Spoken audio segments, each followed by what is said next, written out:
I need my head. Oh, there we are. Hello, you guys.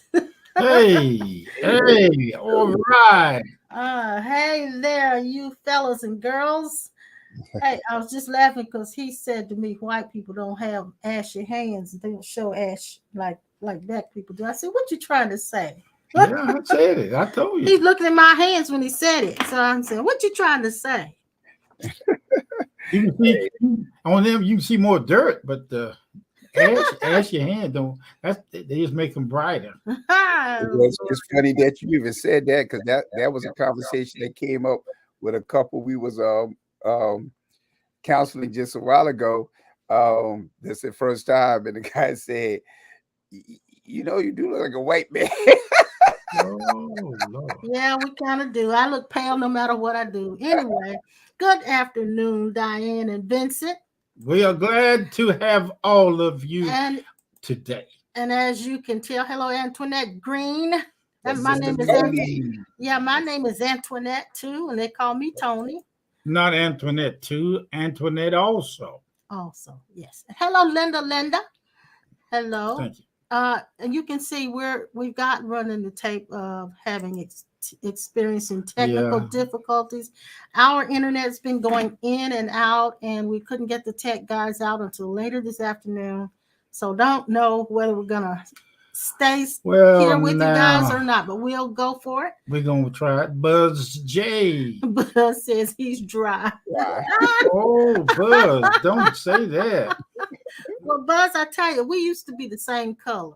And with this autoimmune condition that I have, of course, I lightened up considerably.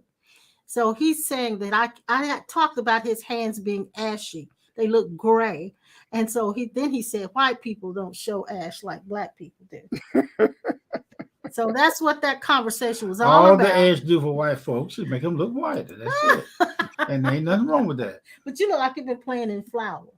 So you're going too far. No, Your mama playing flower. Don't be messing with me. well, Wow. not anymore. Now you want to talk about the mama? Oh my Hey, God. back in the day, those were fighting words there. Well, Hey, Dion, hey, George. hello, Didi. Yeah, Buzz J. Didi, are Buzz you at J. school or what are you doing? Are you out of school? She teaches, so I was just wondering what she's doing. Let me know what you're doing, Didi. Are you at home or you are on your lunch break? Which, anywho, I tell you, this has been some kind of week looking at the news. I don't know what the two picks is going on. Itchy double hockey stick. Oh man. That's pretty good. I tell you, he went to a doctor the other day, and the receptionist that checked him in said she was ready to go slap somebody, do the Will Smith slap. I said, okay. Golly. Oh, That is going to be a talk for some time. Every going joke down in history, man. of. It's going down in history. Yes, sir. And Going all down the in history. comedians, every last one of them, going to add that to their show. Watch what I tell you. Oh yeah. And Will never live it down, and Chris will probably always have it as a good joke, and he'll make more money. Oh yeah, He's already making more money. I do have to say I was very impressed with how Chris Rock handled that though. Me too. I was Actually, he manned up. He really did. He manned up. He really did the right thing. Because usually when you hit somebody like that, they come back. Exactly, and it's a natural reaction. They were not even thinking, and so that's why I was kind of surprised. That's why at first, I'll be honest, I thought it was part of the script at first until I heard, the stuff that Will was saying at the end when he sat down and stuff. So, and then of course we saw Jada's expression as well. But I thought it was part of the act. Yeah, and I heard who was it I listened to? Gosh, I can't remember the guy's name, but he's supposed to be enlightened, somewhat. But I've heard a lot of comments, but the one that I heard that made most sense to me was that we have taken in our culture, we have set up all of these fantasy and illusions. And they dress up for it and they go, and of course they do it to celebrate their accomplishments or whatever. But now the real world is peeping into, sneaking into, creeping into their fantasy. So I heard him say that. I said, that makes a lot of sense. And he said, it's falling, the illusion is falling away. Exactly. So this whole thing of thinking people who have money and people who have notoriety have the better life, all of that's falling away. It's helpful in that sense. Exactly. I regret it for Will, because I think he's damaged his career.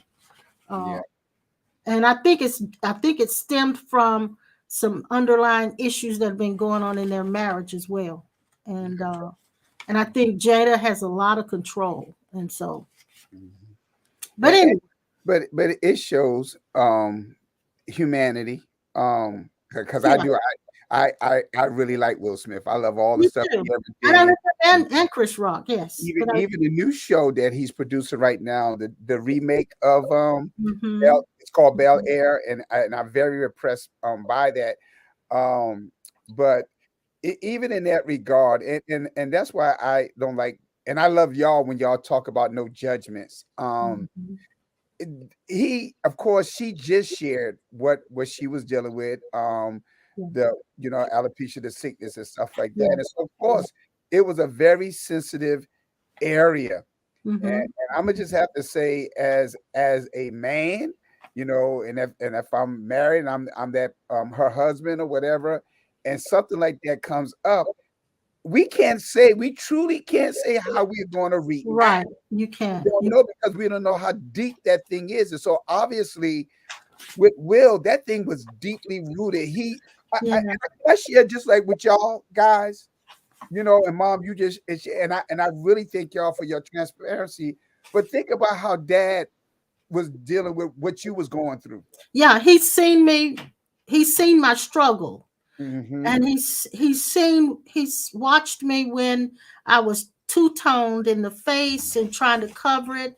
He's watched me cover my body because I couldn't get in the sun. He's watched me feel bad because I couldn't wear sandals. He's helped me go to the salon to get my feet done. Might take it a day. And I really couldn't. I didn't have the emotional stamina to do it.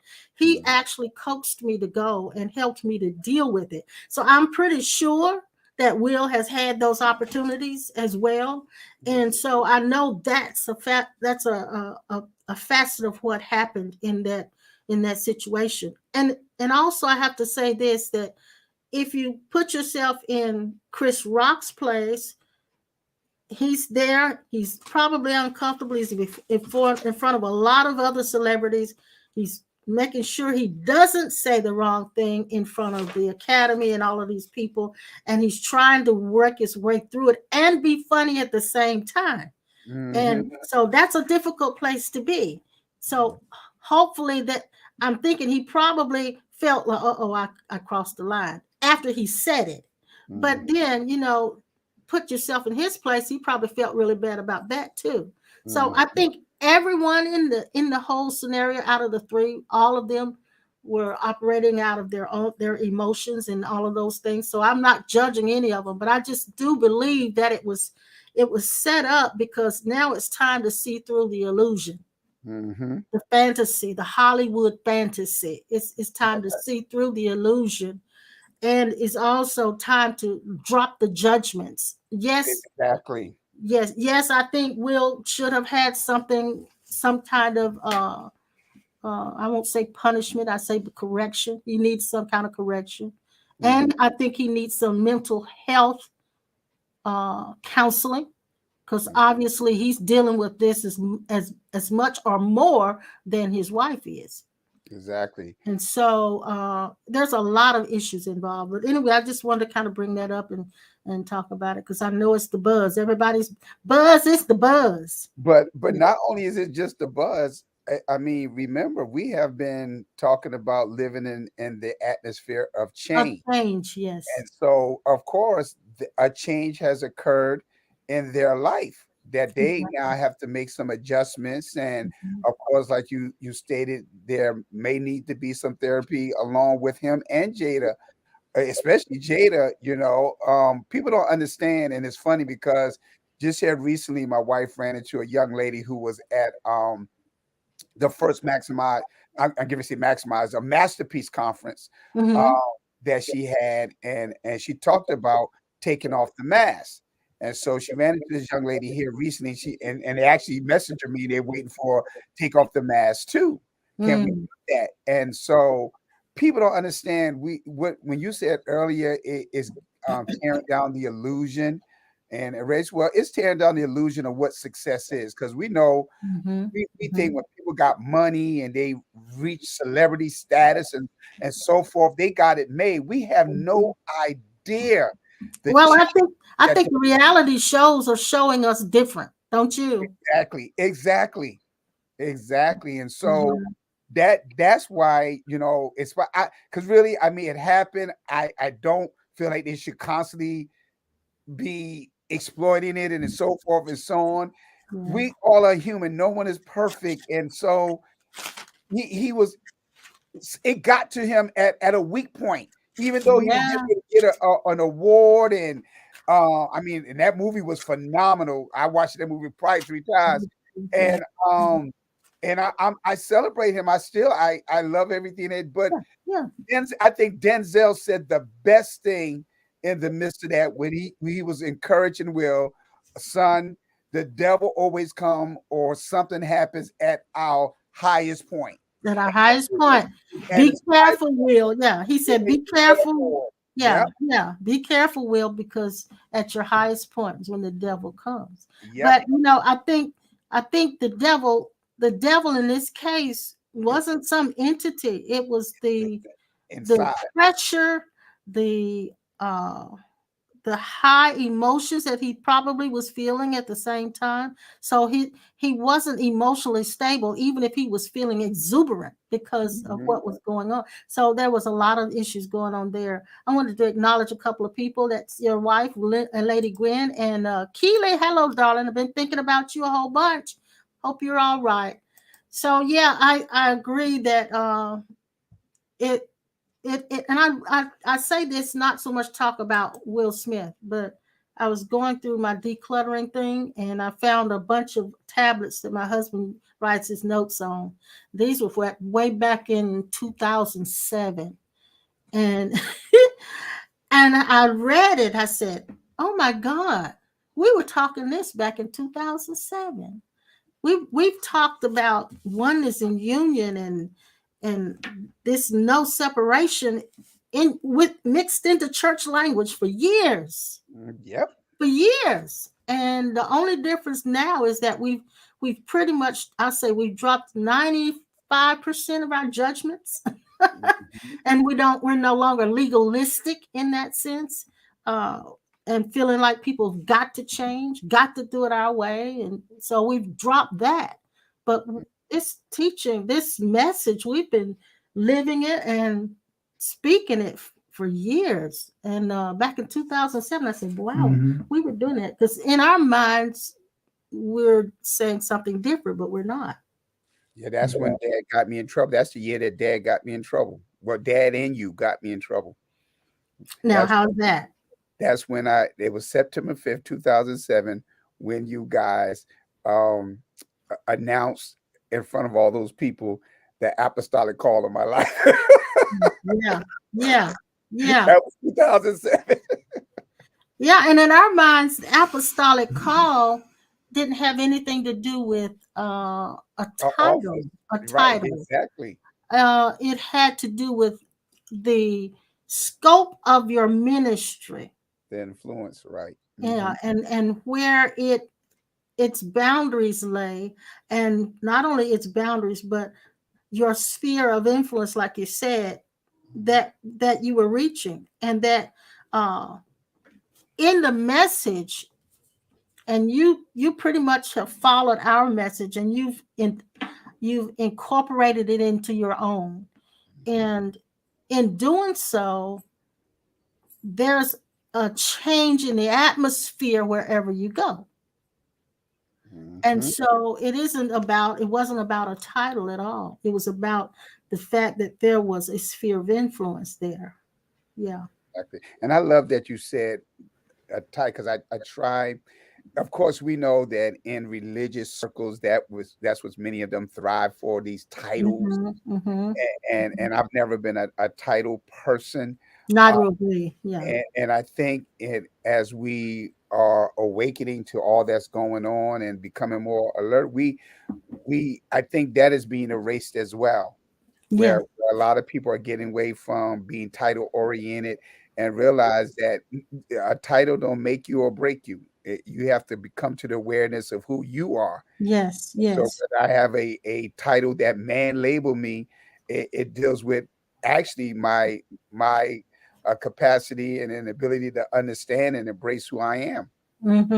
And there's a scripture, I know you know about it, where Paul said, am I not an apostle? Have I not seen the Lord? So the real qualifications of an apostle is not what the church has been teaching, the evangelical church, that is. It is the ones who have seen the Lord. And seeing the Lord doesn't mean I've had a vision. It could be I've seen the Lord in myself. So an apostle is someone who has actually had an encounter, and that seeing has become so fixed in their psyche that they no longer ever see themselves separated from God. Exactly. And it's funny that you said that, because that is something I was teaching as we've been still yet dealing with this series, Walking in the Realm of Miracles. And if you recall, and this thing, it jumped out at me in Numbers chapter 12. Let me get there real quick. Numbers chapter 12. And of course, according to the story, remember Miriam, she had an issue because of who Moses had married, the Ethiopian woman. And again, according to the story, her and Aaron is talking there, of course, the sister and brother of Moses. And she was upset. She made a statement, has not the Lord spoken by us as well? As if saying, who is Moses? He ain't the only one that was used by God, so to speak. And so, of course, the scriptures mention how Moses was such a meek man, more meek than all the men, on the earth. And so, of course, we know the story. God heard the conversation. He calls a meeting. He visits them in the cloud at the tabernacle. And he begins to say this, and this is what caught me. Now, we already talked about dealing with our divine self, that even with Moses, God declared Moses as a God. Sure. All right. And so as God is having a conversation with them, he says to them, and I'll begin at verse 6. And he said, hear now my words. If there be a prophet among you, I, the Lord, will make myself known unto him in a vision and will speak unto him in a dream. My servant is not so. I want to pause there for a moment, because the church world for a long time taught that Moses was a prophet, and he was not. He was not. Even if we look at Exodus chapter 4 and Exodus chapter 7, God told Moses that Aaron was going to be the prophet and you'll be the God. That's exactly what God said. And so he said, with my servant Moses. So here lately, I've been telling people, because a lot of people come to me with their dreams and their visions, and those that actually is prophetic in nature, so to speak, they think that's a high level.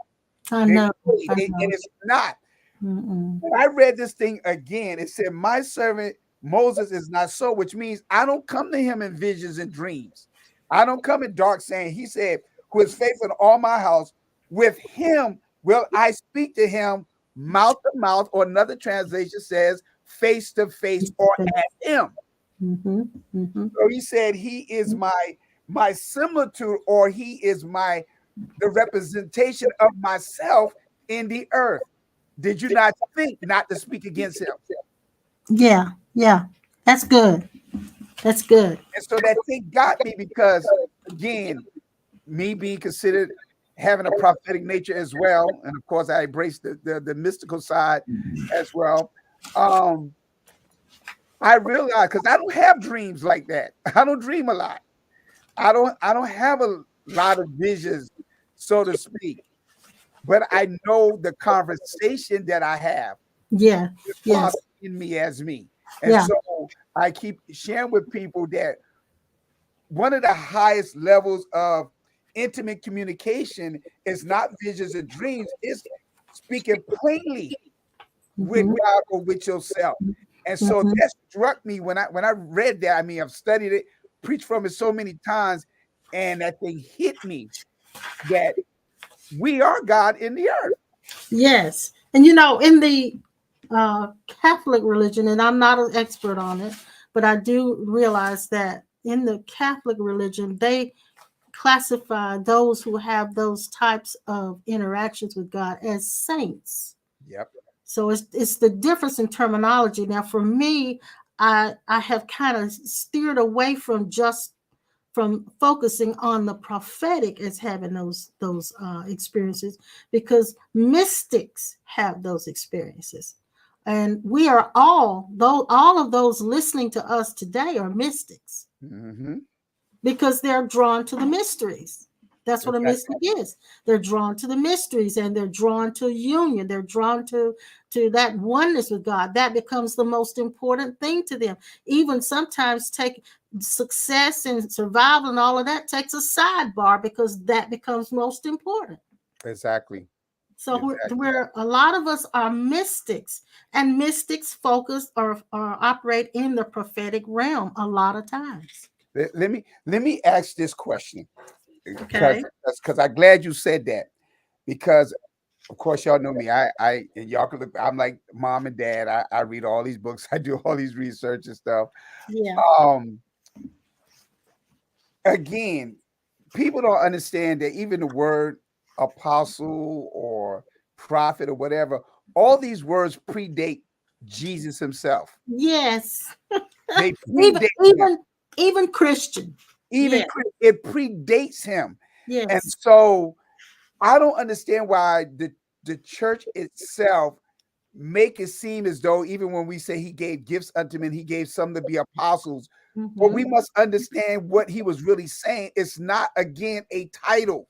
Right. And I love what he said, gifts unto men. We all are gifts to one another. Mhm. But my question to you guys is, we embrace all of that. Why is there such a struggle? I'm asking this question for the sake of everyone else that's watching us. Okay. Why is it such a struggle when we know in scripture itself these people are classified as men? Why we don't embrace the mystics? Well, I'm going to say this, and I know Dad may have his own clip. No, go ahead. I know he's probably got his own spill on it, but mystics tend to talk about. I won't say about. Mystics tend to talk from the place of two worlds, in between two worlds, uh, having so many experiences that are otherworldly.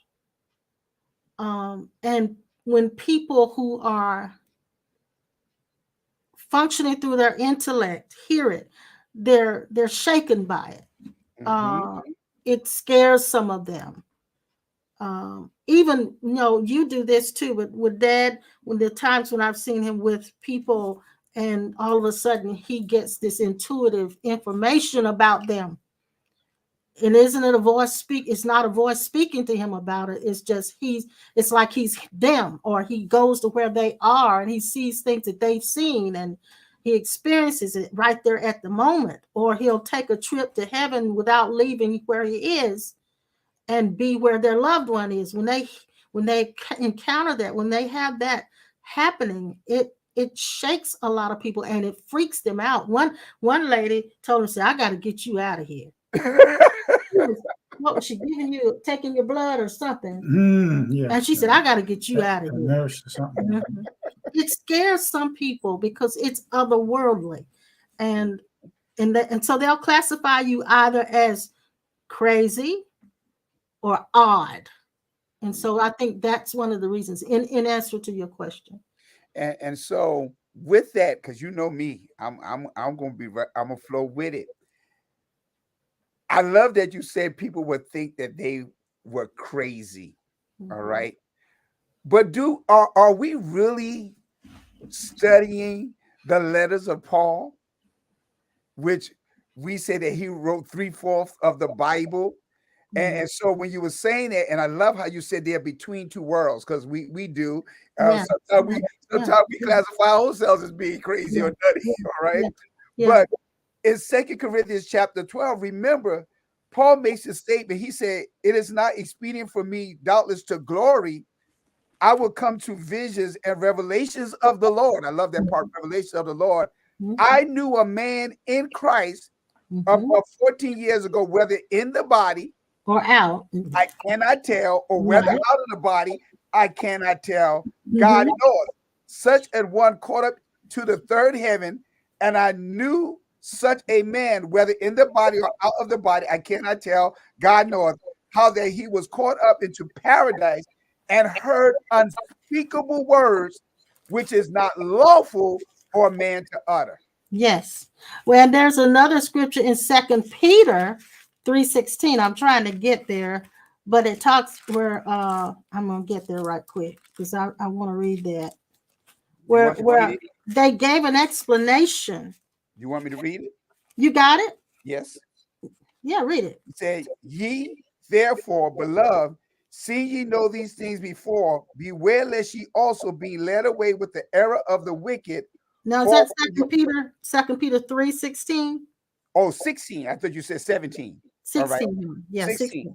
As also in all his epistles, speaking in them of these things, in which are some things hard to be understood, which they that are unlearned and unstable rest, as they do also the other scriptures unto their own destruction. The answer to my question. So there are and I do know this from we talked about this. I want to address Buzz in a second, but we talked about this just this morning, how that some people speak from, I've read this, they've read something and then they speak that, and that is the way they teach. And or they'll read it and then maybe have an experience that brings it to validation after they've read it and it confirms it. In our case, it's just the opposite. We have the experience, and then there is scriptures or books or other teachings that come along behind it and validate and confirm it. So we don't wait to learn it here first. It comes by our spiritual encounters, and our spiritual encounters have taught us by imparted lessons, not so much somebody speaking it, but the actual experiences itself taught us. And so those who are waiting for their minds to get it will miss what we're saying, because your mind, a lot of what we say is beyond the mind. Wouldn't you say so? Exactly. A lot of it is beyond the mind. It's beyond the intellect. And so it takes a while for the mind to catch up. Exactly. And so a lot of times when Dad's talking, he's saying perfectly what he needs to say. He's saying absolutely what needs to be said, but the minds of other people are like, wait a minute, that went. And then I'll come behind it because I'm more left-brained, and I'll try to rephrase it so that they can get it. And that's not to be his interpreter. That's so that I'm making sure I understand it, just like I'm making sure that you guys understand it. Exactly. And that, I love that you said that, because that's even how I explain it. There have been those that followed the broadcasts, and of those that have been, of course, y'all been here several times before. And after y'all, leave, of course, there's a lot of questions, whole lot of questions. Yeah. We tend to leave people with questions. Yes, exactly. And because I'm the same way. I have the experience first, and then there's something later on, either the scriptures I'm reading or a book I'm reading, whatever. Like, for example, all the stuff that we've been teaching concerning union and I've been teaching on the series Walking in the Realm of Miracles, and how we manifest things, and the law of all these things. And I picked up a book that I had, I believe, since 2007, completely forgot about it, read it before, but didn't remember. and it's the Law of Thinking by Bishop or Prophet Bernard Jordan. Mm-hmm. He talks about the law of oneness.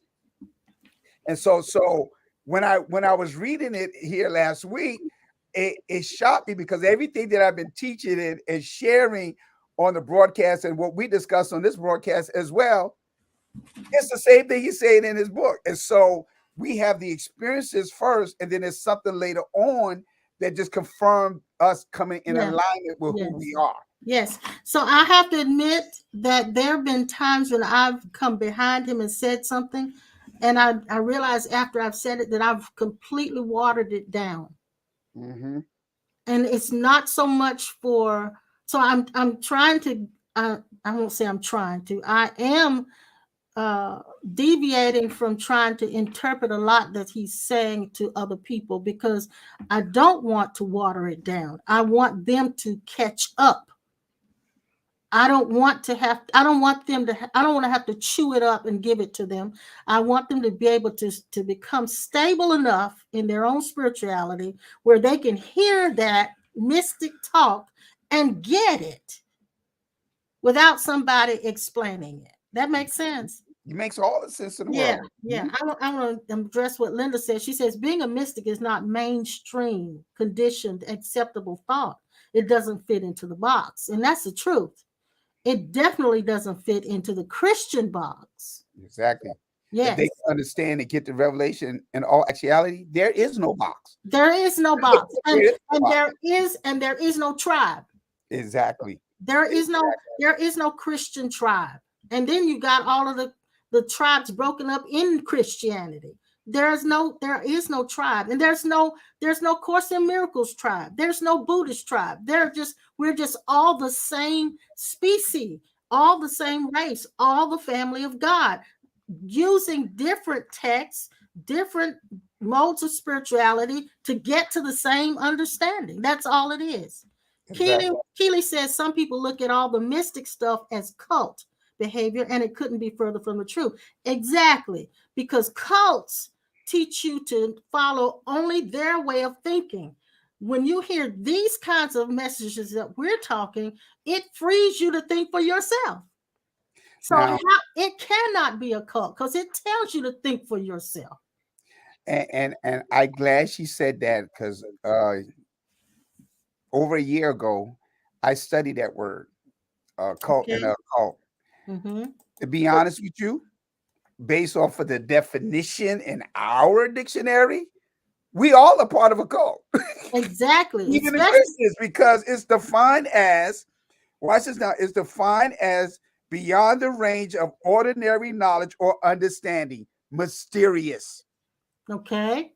And so the church world, to the unchurched, we speak languages that is mysterious unto them. Yeah. You see what I'm saying? Yeah. And you realize, and I don't want to talk over that, but the only thing that divides us is our language. Exactly. How we express what we have encountered and what we believe. Exactly. How many times Dad and I've been married 52 years? How many times have we been talking about the same daggone thing, but we each saying something different, and we think we're having an argument? We just had a conversation with the couple. Exactly. We think we're having an argument, and we're saying the same thing. We're just saying it differently. Mm-hmm.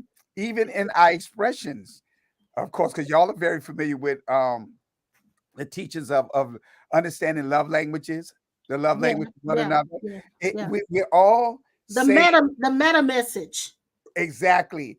We're all communicating, but the language might be a little different. But if we try to understand rather than putting up a wall and just be open, we have discovered we all are saying the saying the same thing. I meant to address what Buzz said. I'm sorry we missed you, Buzz. She said, I don't understand people who deny God. If I believe what is infinite consciousness and everything appears from it, that doesn't change how I feel about what is. I still look at it as a miracle. Yeah, and we can deny God all we want to, but when our eyes come open to all of these miracles around us, there is no way to deny that God exists. I mean, even if you don't call it God, you might call it the universe. You might call it the divine intelligence. There are all numbers of things that God can be called. And God doesn't have a preference as to what it's called. Exactly. He's not moved by that. That's why he told Moses, I am. That's the best I can describe myself. I am. And Buzz said he's been called a Satanist many times. Oh, wow. We have to, Buzz. Don't feel bad. Don't feel bad, hon. Okay. I was living with my uncle and aunt before we got married. And I used to come home, but I really wasn't living there. I decided to go home to my old home place and get a bite to eat because I didn't have 30 minutes to do that. And when I walked in the house, my aunt, of course, I was raised in the midst of illiterate people. And so they don't understand a lot of things, Mm-hmm. And when I walked in, I was sitting there eating something, and she started talking, and her nose was stopped up, sinus problem, whatever it was.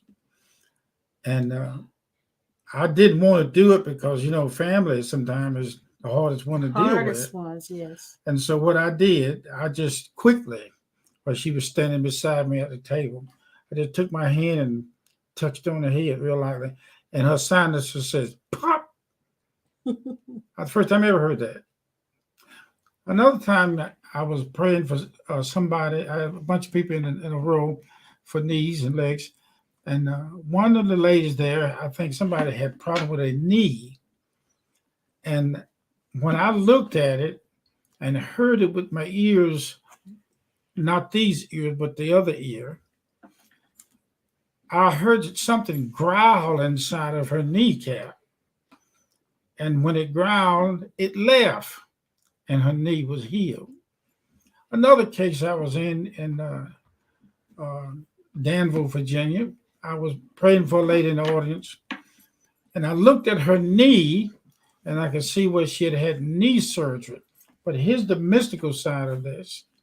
The mystical side of it is when I turned my attention, then I turned my physical head, I turned my attention to my right, and I looked beyond the veil, and while she was having surgery on that knee over here, they had taken her essence out.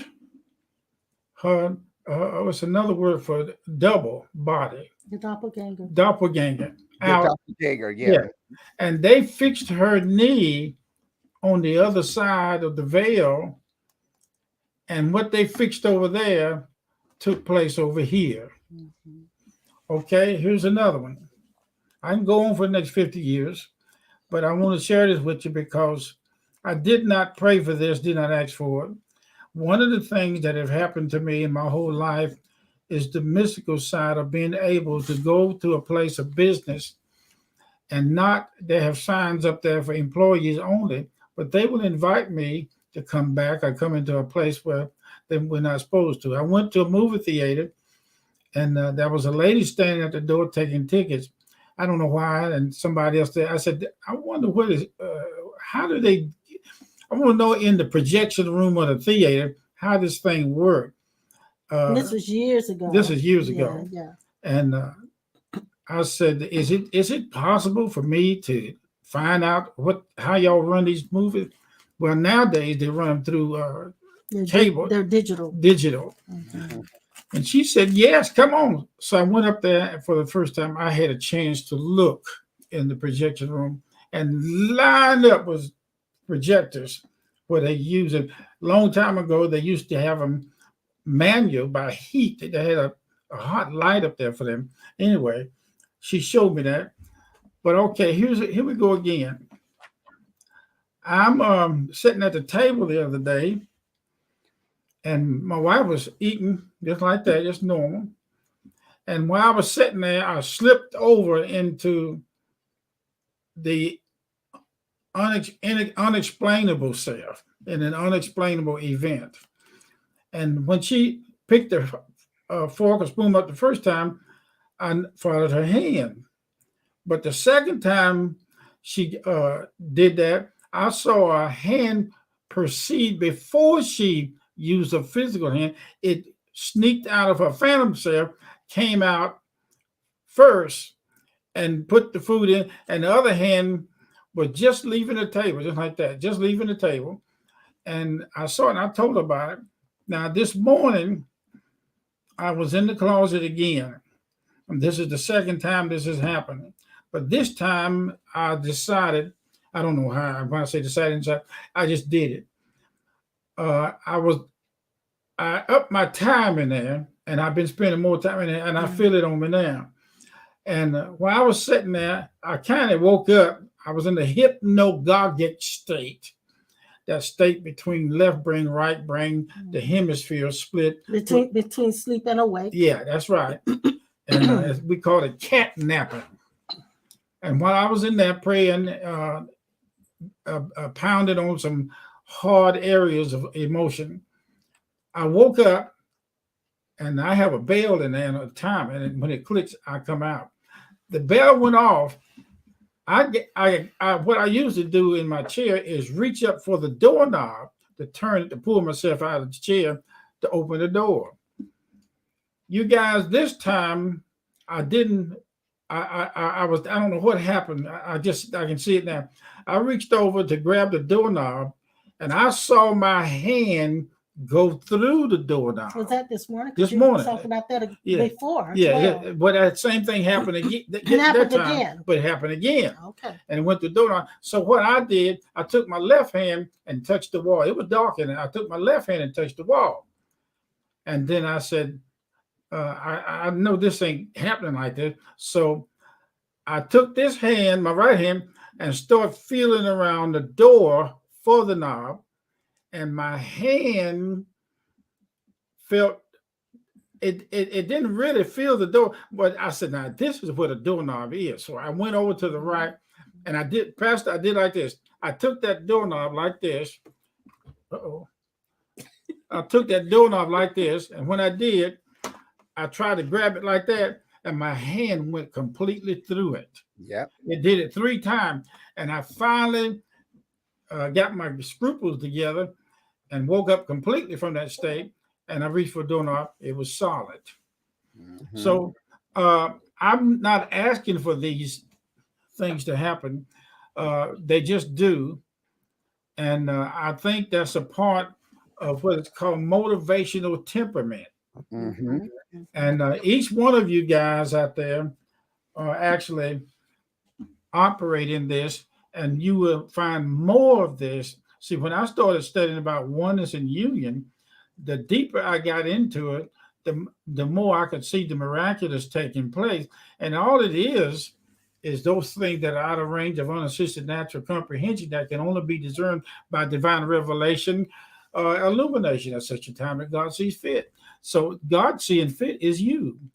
I could go through here in the Bible, in every book, even from the course, and change the characters as far as the vowels of the present tense, past tense, and put your name, what your earthly name is, in front, like when it said here, then cometh Jesus from Galilee to Jordan unto John to be baptized. Well, see, understanding oneness and essence, I would read it like this. Then cometh Buzz, then cometh Linda, then cometh Deborah. Here come Keely, here come Armstrong. These, I'm telling you, in spirit, with no distance, every one of us was inside of the body of Jesus. Now listen to this. When John baptized him, and I could read that too, but I'm going to tell you what it is. As Jesus come up out of the water, the heavens opened, and it said, God or the Father spoke. This is my beloved Son in whom I'm well pleased. Now watch this. You and John the Baptist was inside of each other. Yeah. Essence. And that's taking the leap out of separatist mindset. And your inner essence wants to hear this kind of talk. This is the calling. It is it that you are in every man in the universe. And here's another one. You said Moses, God spoke to Moses face to face. Yeah. Now I'm going to say this to a lot of you guys out there, and I'm going to put it in you, and you can put it on the shelf and wait. God is interested in you seeing the Christ in people's eyes. Yes. As well as your own. As well as your own. I have seen the face of Jesus come up into awareness of my face, like he and his body was raised from the dead in the tomb. I've had that as well. Yeah. Where it actually feels like the Christ being surfaces up out of you and comes into your five senses, and you actually feel like you're that. Exactly.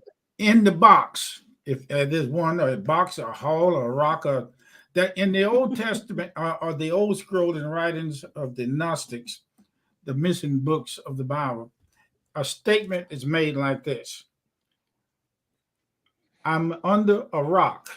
Am I saying it right? Yeah, it's in the book of Thomas. Thomas, yeah. How does it say it? Look for me under. Lift the rock, and look for me.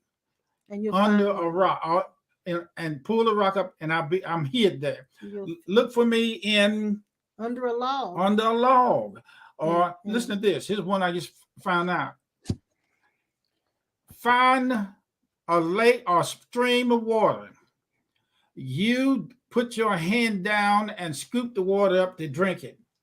You'll notice that when you do this, there is no ripple in the water. You are the waters of life, the living waters of Zion. You're the living rose that emanates the fragrance of eternal E-ness, E in identity, E infinity, eternal, E. Put E in there in front of everything. Right there, the next time you go to a restaurant, allow your insight to go to the back of where the food comes from.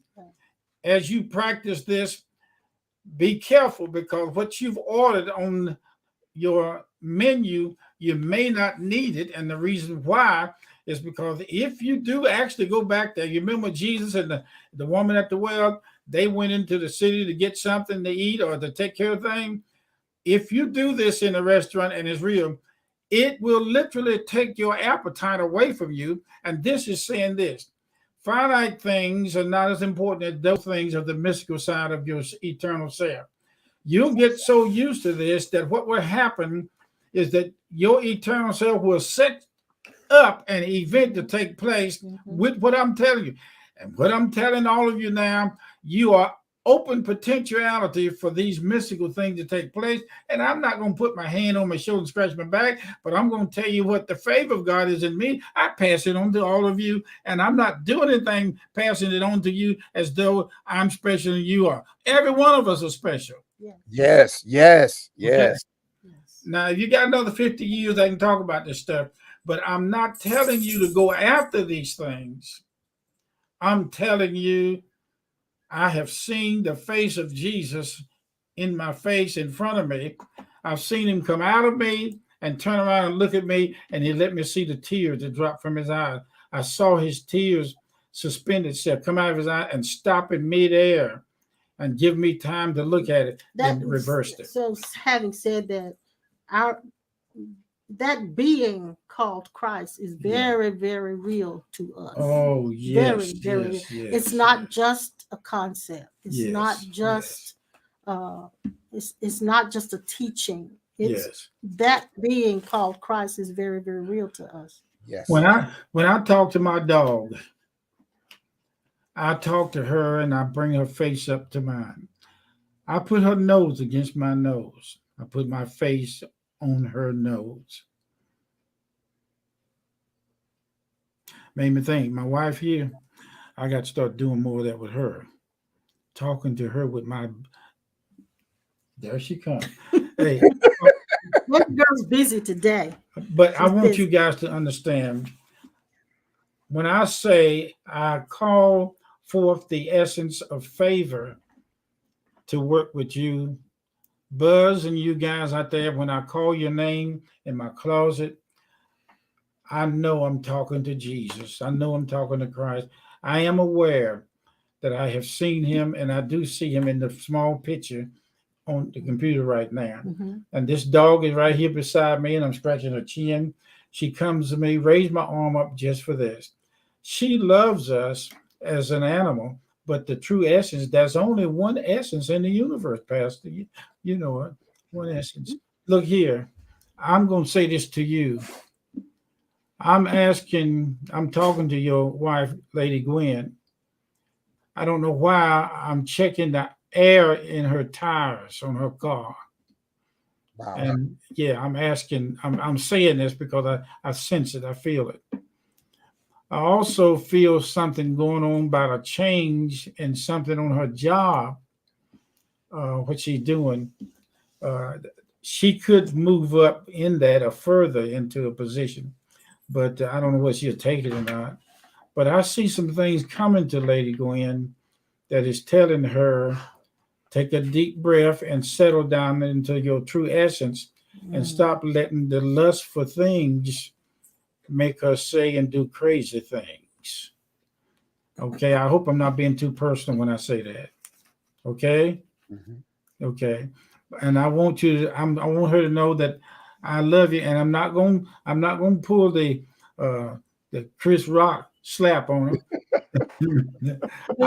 Will Smith and Chris Rock, but she might put it on you. Yeah, hey, she's on the broadcast. So. Yes, I know she is.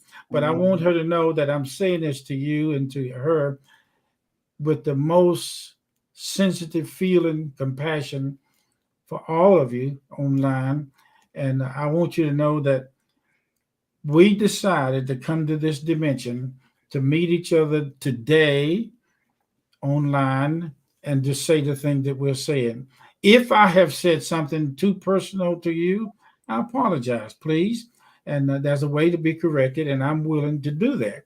But I want you guys to know that humility is the way of your infinite self, and you will begin to smell more fragrances of your loved ones around you from the other side. Okay. And that's what I mean by otherworldly. But go ahead, Mom. No, go ahead. Because I want to deal with something Dad just said. And he was becoming apologetic just in case he may have been offensive to someone.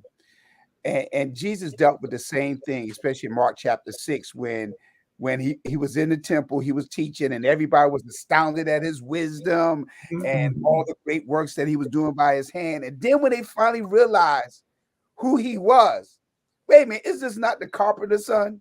Is this not, we know his brothers and sisters, we all was raised up together, we played together, we did all this thing together. And then the same people that was once astounded, they're now offended by him.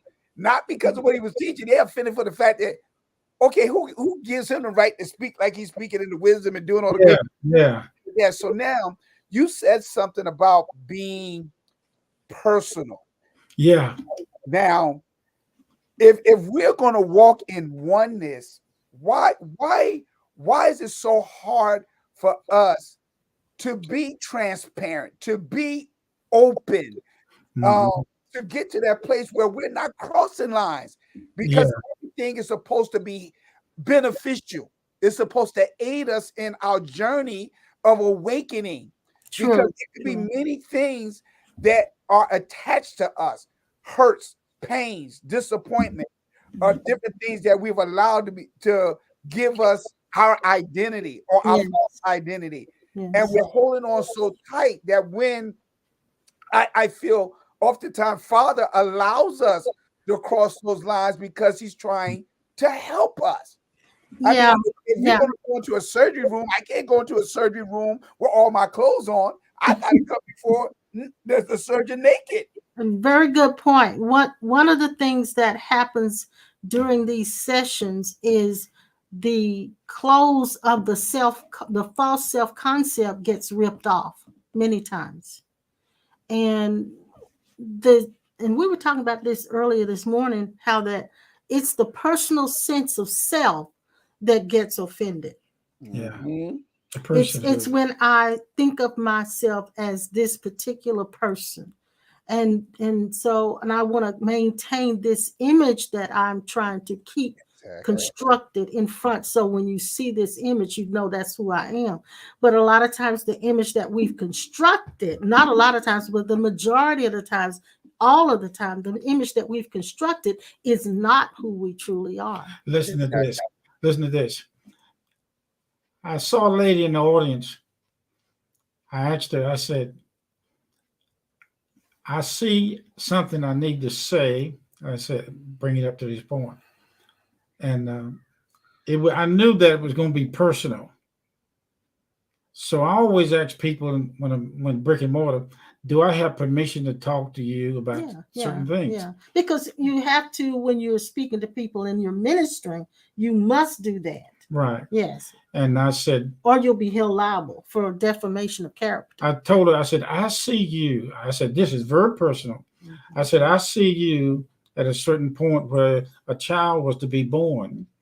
Mm-hmm. And I said, the child came and went back or something like that. And I said, she did something and to cause an abortion. And she gave him permission to speak it, but afterwards she got upset.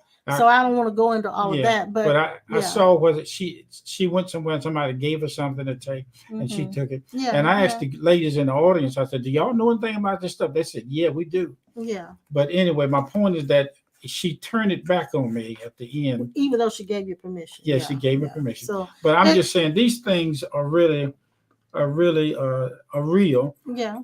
And I think I'm going to take you to this maturity. It will cause your inner self to give out things that seem to be difficult, whether in the body or out. Mm-hmm, mm-hmm. And some of you guys out there have already gone experience in your sleep at night to go to certain places and see certain events take place in the earth. Right now, in certain parts of the Arctic or certain parts of the country there, big swells or holes are dropping in the earth. The earth has got big potholes. They giant vault, whatever places in the earth, and they are occurring. Some of them are going to be coming into Africa. The earth is going through a metamorphosis, and it's the same thing that happened in the days of Noah. Noah's experience, the experience of Noah was readily seen in the way the earth was going. So I'm gonna shut this. I'm gonna quit. But it's just that there are some things that God is showing us, and some you can talk about, and some you can't. But I just want to share that with you because I'm believing, and I'm not so much believing, but I know that some of you guys that are listening to it, these mystical things are going to become more apparent to you. Oh yeah. But I wanted to acknowledge a few of the comments, if you don't mind. Mm-hmm. We'll go ahead and do that because our time is winding up. In fact, it's gone. Linda says the mind is limited and what we experience is filtered through the limitations of the mind. Mm-hmm. Yeah, exactly. That's exactly what happens. And then Buzz says some people see God as a concept, but it isn't. Consciousness is very real and divine to me. And consciousness can become abstract if you only see it as something that is not, I don't know how I want to say this. For us, Buzz, I'm going to say it like this. For the two of us, that's good.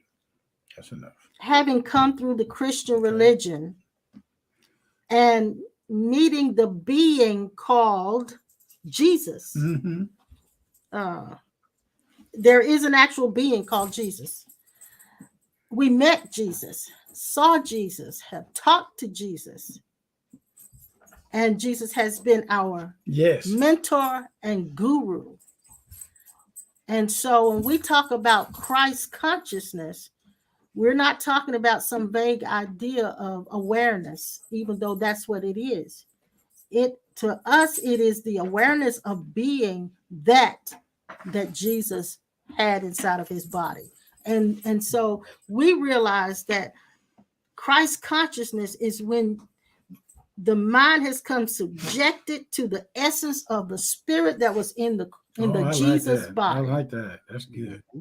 It's when the mind has become subject to the essence that was in the Jesus body. I like that. So that's what Christ consciousness is to us. And that, so when we speak, that's where we're coming from. I'm not saying everybody has to, but that's where we're coming from. And our allegiance will always be to Jesus Christ. Even though we dare not call ourselves Christians, because we realize now that that word has been so tainted. And I don't identify with that tribe. However, I do. My allegiance and our allegiance will always be to Jesus Christ. So that's, yeah. I'm glad that you said that, Mom, because, and of course, and we have a lot of people watching and stuff like that and so forth. And again, y'all, my spiritual parents, they'd have never changed. And Right. and even with Dad was saying some things, if people only knew what Dad took me through, y'all have no idea. Talk about being offended and hurt and want to walk away and leave. I'm like, why did you do this to me in front of people? Not behind closed doors, in front of the church. Yeah, he stripped you of everything you thought you were.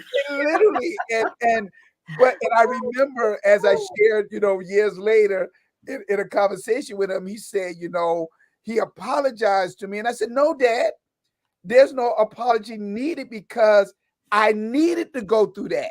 Yes, we've had our own strippings as well. We had mentors that we even today, we don't want to be around that person no more. But they did what had to be done, and a lot of the egotism was just dropped. And it was just, we were stripped of it. Not so much that we didn't practice letting go of the ego. It was stripped from us in a lot of cases. And then now, of course, we know how to deal with that egotistical self. But in the beginning, we had mentors that did that. And there are sages that do the same thing for people. Some people have to have that in order to have the ego undone. Everybody doesn't, but some people do have to have that. I wanted to mention what Oliver, hey, Ollie, he says, in reality, there is nothing personal. Personality is an ego idea. Exactly. The personal sense of self is a concept. That is only a concept. It's not even real. It's not even real. Then it said, personal is obscurity. The one shared self is in the light. Yes, that's true. That is so true. Mom, when you said that, y'all don't consider yourself Christians. I was wanting to finish that statement. And a lot of people are, and like I said, because I'm connected to y'all be my spiritual parents forever, no matter what. And that's why I say this humbly, not because I don't want the ego to be involved at all, but even as we're about to open up our doors of our church on this coming Sunday, I want my congregation to be able to understand the shift that is about to happen. There is no way I could come back after this pandemic with something that I know that was not truly. We thank God for that season and that time, and it did work for us in that season. But again, I've been sharing it over and over. It is time for an emergence. It is time for us to come forth as who we really are, and because we have not helped people through that, and so. Because the word Christian has been so damaged and misused and misinterpreted, even when you were saying concerning meeting Jesus, we actually had an encounter with who we call the Christos. Yes. Because really Christ ain't his last name. That's identifying his being. And so again, we need to understand, even when that word was first used during that time, it was used in a city called Antioch. And they only called the apostles Christians because they were doing exactly what Jesus was doing, the miracles, the signs and wonders. So they said they're Christian, which means to be just like him. That's all it meant. And we took it and we institutionalized it and made it a religion. And it right now it leaves a bad taste in people's mouths. Yes, literally. It does. Well, and then one reason I say it that way, we could say it the old way. I believe in Jesus and I've accepted Jesus Christ as my Lord and Savior. I can say that, but it's gone beyond that, because I know I'm talking to people who didn't come through the same path that I came through. Right. But they are still my brothers and my sisters because they seek the same truth. And they have an allegiance to the being of Jesus Christ, even when they don't even know they have an allegiance to it. When they, like Buzz, when he says he has the Christ is the awareness, and that's his divine being, that in itself is allegiance to Jesus Christ. That's what Jesus came to teach us. That's what Jesus came to demonstrate. So whether I say I'm Christian or not is irrelevant. What is relevant is the allegiance to that being of Christ. And that being of Christ is, as Oliver said, not a personal self. And there's a scripture that says, henceforth we know him no longer after the flesh. Exactly. So we're not relating to a man called Jesus, but the essence that was in the man called Jesus. And so, listen, gotta get beyond the suit. Gotta get beyond the suit. Get beyond the suit. I have an offer for you guys out there. Every bit of 40, maybe 35 years ago, I had a guy to ghostwrite a book. I had two of them. I don't have one now. And when we moved out of our building, they put all my new books and things in a box out there in the garage. They've been sitting there for I don't know how long. And the book is this. I think it's The Secret Place. Yeah. And you got one there? Okay. And what happened, I don't have a desire to be popular, famous, and all that. But the guy wrote the book, and he left some things. I don't think we'd ever be on Oprah. No. Why not? I just don't think we'd ever fit that. I had a chance to go spend time with Maya Angelou, and it was set up for me, and I canceled the appointment. But anyway, we're just two country bumpkins. The books are there.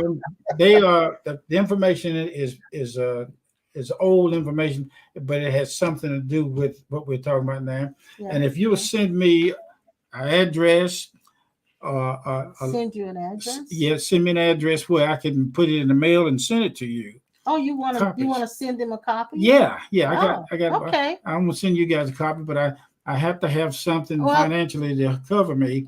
To cover the shipping. Shipping and the book itself. What do you want it for? A donation? Donation, yeah. Okay, just for a donation. Then. And I'm thinking about a donation kind of my $2,000, $3,000. Oh Lord. No. I want to show you something, Dad. When you were talking about being in the prayer closet and stuff, see, I just want you to know I've been a good student, and you taught me this since 1986. And guess what? I still do. Oh, look at that! Look at you rascal! Yes, sir. Yes, sir. I got an old one that's you lay flat on the floor, and you turn. It done broke up. I done glued it all kinds of ways since I've been in there. But you guys, you're cutting a path through the gray matter of people's brain. And you are a surgical instrument of God that has been used by the grace of God to talk about these mystical things and your experience. I could read something and tell you a lot of things about reading, just for a little bit. But my insecurities let me always go back to shooting from the hip because that's my right brain. That's where I have confidence in, and that's what I do. But you guys out there, I'm talking to some of the most brilliant people online, some that I see and some that I don't. And I receive you just the way you are. And because you are so there with coming to this place to speak to us through this program, I want this to come to you. You send your address and make clear so I can read it now. I'm trying to work through this now. Yeah, I'm trying to fix it where I can do this for you. Okay. So I'm typing it in. So I'm going to make sure that I can put it up there for them. And I'll take time to send it to you. This it's a little bit. We're not real. We don't have a lot going on in order to do a whole lot of things. So when he put this out here, I have to figure out how we do it. Yeah. But if you'll send your address to lifecentercornerstone@gmail.com, we'll send the book upon your receipt of a donation through Cash App. Okay. Let me put up there how you give through Cash App. And then I want to make sure that I do that right, because I don't want to confuse everybody, you know. Let's see. How can I do that? That just came to me while we sitting here. I know you have you. But that was good, Dad, and that is well needed, and I'm glad you brought that up, because that is something that I will be sharing, because I've been exposed to it here. Just like I said, I just be to myself sometime, and we got to get back to understanding our economic system. Yeah. You know, how to keep the circulation. Yeah. You know, us and so forth, how it actually works. Yeah. And I'm glad you said that, because again, y'all guys need to be honored. Yes, I appreciate that. And I think he's doing it because these books are just sitting there. They've been in the garage and they're gathering dust. They're not the. I should have told you. I would have given it in my ear. They're not bestsellers. He just wants to make sure that he puts them in the hands of somebody, and we get. But I have a limited amount of them. I will keep some of them. Only a few. I'll keep some of them, for I may have to redo them over. You keep one, and the rest can go. But I wanted to make sure I tell them, so that when you do send something by Cash App or PayPal, use the Cash App $ASARC Sawyer C, or PayPal.me/ACE Sawyer 72. Don't send it to Cornerstone, because if you do, we will not get it. That money is strictly for Cornerstone. We don't get it when you send it to Cornerstone. So if you want to put that money in Pastor's hands so that he can have the money at least to ship it to you, he's not charging you for it. He's just saying for a donation. And you can make that donation as small or as big as you like. But when you send it, just send it to Cash App and put a little note for the book. And I'll know that's what it's for. I have a box so big, and it's a limited amount, but I try to get. I say you maybe have 50, maybe 50. Yeah, maybe. It's a little small paperback books, not big, but we just wanted to make sure you get it. And it's from this one when we were really, really entrenched and within the confines. Been over 30 years ago of religion, but yet still speaking in the same things that we're talking about now. So it may be interesting to you to read. And at least you'll know where our beginnings. It's not as strong as what we're talking about now, but it will give you an idea of where we came from, and it will be absolutely a blessing to you. Thank you. Yes, I try to make sure that it's right. Yeah. Okay, she said Keely said something. Now you see. Yeah, I did, but I'm going to leave our address, our Life Center Cornerstone Gmail up there so they can see that. And Keely said that God in me sees the God in each of you. Have a wonderful rest of your day. Thank you, Keely. Been thinking about you, sweetheart. I hope everything's good, and we're wanting to see you in March soon. What, the Cash App? Yeah, she asked it and I gave it to her. Okay. Yeah. So, all right, you guys. We went over time, but it's been good today. Thank you. Enjoyed Dad, another conversation. I just want you to know something, Dad and Mom. Mom mentioned that it's not a bestseller, but I want people to understand a lot of times bestsellers is not based off of the content of the book. It's the marketing that go behind it. Oh, true. I'm a marketing major, so I know. Well, I appreciate that. And thank you. He just sent $50. So you want the book? You already got the book. No, yeah, I don't want the book. I got the book. I'm just being a blessing. Yeah, thank you. Thank you so much. Thank you. Anyway, you guys, we love you, and we're going to take off here, and we'll see you. And I'll look for your address when you send it in by the email, and I've got to have your address in order to send it to you. And when you do send a donation for Cash App, I'll make sure I send it to you. All righty. Okay. Vincent, you've been quiet, young man. You've been quiet. I know you're just trying to give everybody else a chance. That's what's happening. But we love you. We love you guys. And we will see you on Sunday at 10 o'clock. Okay. And I'm so glad the internet held up. Isn't that something? Yeah. Wow. He's good.